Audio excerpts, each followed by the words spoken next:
Aujourd'hui, Chav Bet Shvat, le 22e jour du mois de Shvat. La Hiloula, le Yortzeit de la Rabbanit Chaya Mushka, comme on a eu l'occasion d'en parler hier. Je voudrais partager avec vous des paroles du Rabbi, que le Rabbi a exprimées en 1992,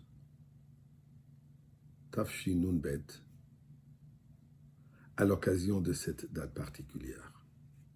Relié avec le Kinus HaShluchot, la convention internationale qui a toujours lieu au Shabbat relié à la date de Chav Beshvat, où les femmes émissaires du Rabbi, qui sont éparpillées dans le monde entier, se réunissent dans cette convention à New York, près du Rabbi. Et à cette occasion, le Rabbi a prononcé les paroles suivantes. D'abord, il a parlé du rôle de la femme, que c'est la femme qui est le pilier, à Keret Habayit. Les mitzvot de la maison sont basés sur elle. Comme nous savons, les 3 mitzvot, la kashrut, la pureté familiale et les bougies de Shabbat, Chana, sont données à la femme. Il a le Rebbe attire l'attention au nom de la rabbinite Chaya Mushka. Chaya, dit le Rebbe, représente la vie.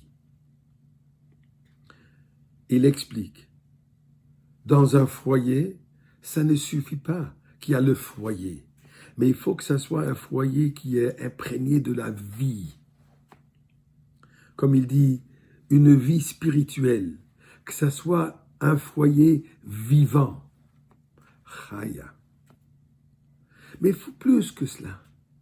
Non seulement il faut que ça soit une maison vivante, mais il faut aussi qu'il y a Mushka.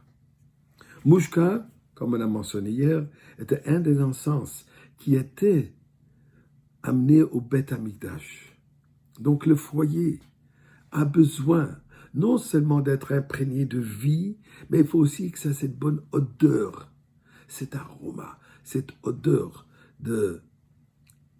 qui représente la joie innée. D'ailleurs, qui représente le fin fond de l'âme jusqu'à la Yechida de la personne. L'âme à 5 niveaux. Nefesh, Ruach, Neshama, Chai, Yechida, Mushka. Cette odeur, ce parfum représente vivre avec cette joie, ce ta'anouk, ce plaisir, ce désir profond de Torah et Mitzvot. Ce qui est représenté par le nom de Chaya Mushka. Ceci, en vivant de cette manière, dit le Rebbe, a un effet non seulement pour notre foyer, non seulement pour notre résidence si-bas, mais ceci créer le foyer, la résidence pour Dieu. Ça affecte toutes les résidences, tous les cieux, ça affecte tous les mondes supérieurs, jusqu'à que ça affecte que ce monde matériel devient effectivement la résidence pour Akadosh Baruch Hu. Ce que le Rabbi dit dans le Mahamar de Bati le Gani. Le Mahamar dans lequel le Rabbi a accepté la Nesiyut. Et le Rabbi de dire la chose suivante.